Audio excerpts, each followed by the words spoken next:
Hello, boys and girls. Mr. Giomini. Want to come to a little bit of review for the Chapter 9 post test, which will occur shortly here. Taking a look at this problem here, we have if the volume of a cone is 355 cubic feet and the height is 12 feet, find the radius of the base.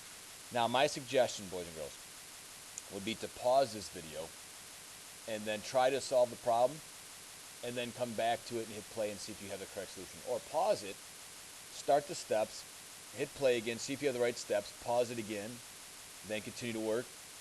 But utilize this not just to listen, but be an active listener. Take a look at this. We have volume of a cone.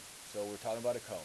So already I'm thinking about the volume of a cone formula is 355 cubic feet. The height is 12 feet. Find the radius. So we need to know the radius of the base. Okay, so that tells me the radius of a base, so I know the base is a circle.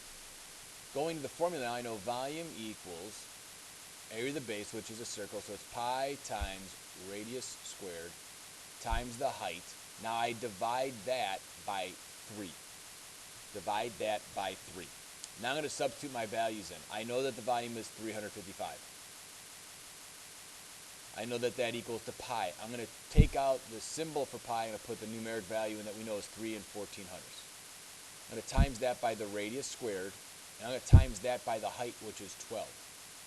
I'm then going to divide this side by 3. Now, something I like to do, you don't have to do this, but because multiplication is commutative, and I don't like having this kind of unknown in the middle, I'm actually going to rotate these two values. Because it's multiplication, I can do that and not have to face any repercussions or worry about miscalculations. I'm going to write 355 is equal to 3 and 14 hundredths times 12 times the radius squared, divided all by 3. Now let's start to approach this problem. I can see that I divide by 3. I'm going to get rid of that. So the inverse of dividing by 3 is to multiply by 3. And it would actually be 3 over 1. That'll cancel out. If I multiply this by 3, I end up with 3 times 5 is 15. 3 times 5 is 15 plus 1 is 16. 3 times 3 is 9 plus 1 is 10. Now I can't check that on my calculator. I do have it here with me. And you're allowed to use a calculator to check your work, to justify it. So 355 times 3 equals, okay, I was right for a change. Good, 1,065. Now that is equal to, this is canceled out, so I'm left with 3 and 14 hundredths times 12 times radius squared. I'm going to multiply these two together right now. I'm going to multiply these two together. I have 1,065 is equal to 3 and 14 hundredths times 12. That'll give me 37 and 68 hundredths times radius squared. Remember, I was able to get rid of the divide by 3, so don't worry about that. Okay, I have this multiplication here. I need to get rid of this multiplication because I want to evaluate from 1r. So I'm going to leave this r here, get rid of this 37 and 68 hundredths. So I'm going to divide both sides by 30 and 37 and 68 hundredths. I'm going to transfer my work up here because I'm running out of space. But I like to keep everything organized. Okay, I'm going to take 1,065 divided by 37 and 68 hundredths. Divided by 37 and 68 hundredths.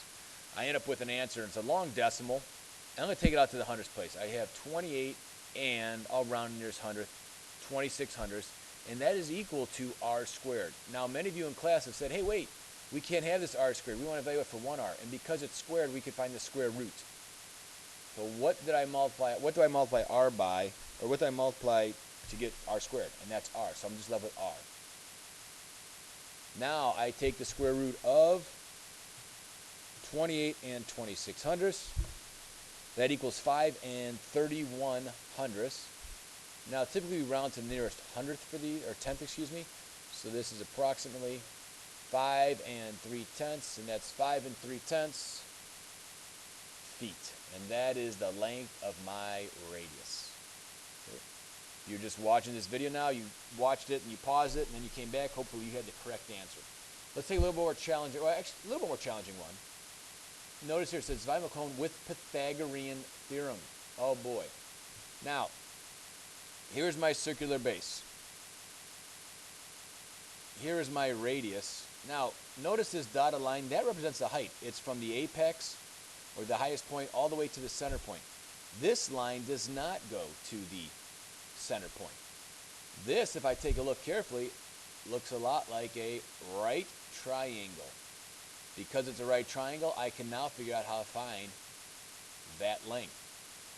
So again, pause the video, try solving it on your own, come back, take a look, see how you're doing. If you get to a certain point, get stuck, hit play again, see where you get stuck to, iron out the mistakes, and hit play or hit pause again, continue to work. All right, here I go solving the problem. Again, as I said in the Pythagorean theorem, I need to use a squared plus b squared equals c squared. Remembering that a and b were the legs where the right angle is formed, which is right here. Here's my a, here's my b, and c is the hypotenuse. Let's substitute values. We have a squared. Let's make that now 10 squared. We don't know what b squared is. That's the r unknown, so here's b. And we know that a equals to 26 squared. I have 100 plus b squared equals 26 squared. I want to say that's something like 676. 26 times 26, 676. All right. Now, I need to get that b squared by itself. I need to isolate it. To do that, I'm going to get rid of the 100. I will subtract 100 from both sides. Get rid of that 100 from both sides, not just one.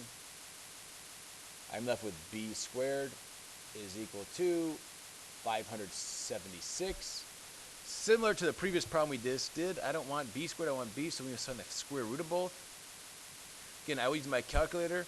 I have square root of 576 is 24. Now I know the height of this cone. It is 24. I almost put feet. It is 24 inches. Make sure you look. Now I can find the volume of that cone. Volume of the cone, recalling from the last problem, is pi times radius squared times the height divided by 3.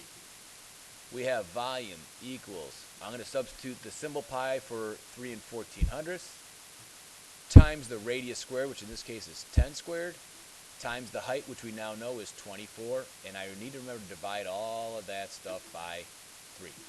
And I have volume equals 3 and 1400ths times 10 squared. Well, I know 10 squared is 100, so I'm just going to do 3 and 1400ths times 100 times 24, and I can divide all of that by 3. Now, many of you, I notice, you'll just take a calculator and plug in all these terms. 3 and 1400ths times 100 times 24 equals 7,536. Because I just multiplied 3 numbers at a time, I might want to go back into my calculator, just double check. 3 and 1400ths times 100 times 24. Checks out again. Excellent. Now I need to divide. I have v is equal to 7,536 divided by 3. 2,512, and that is 2,512 cubic inches. All right, hopefully you had that one right. All right, if you had that right, you're great with cones. If not, want to go back, check your work, see your mistakes are. My guess is it's just a small mistake.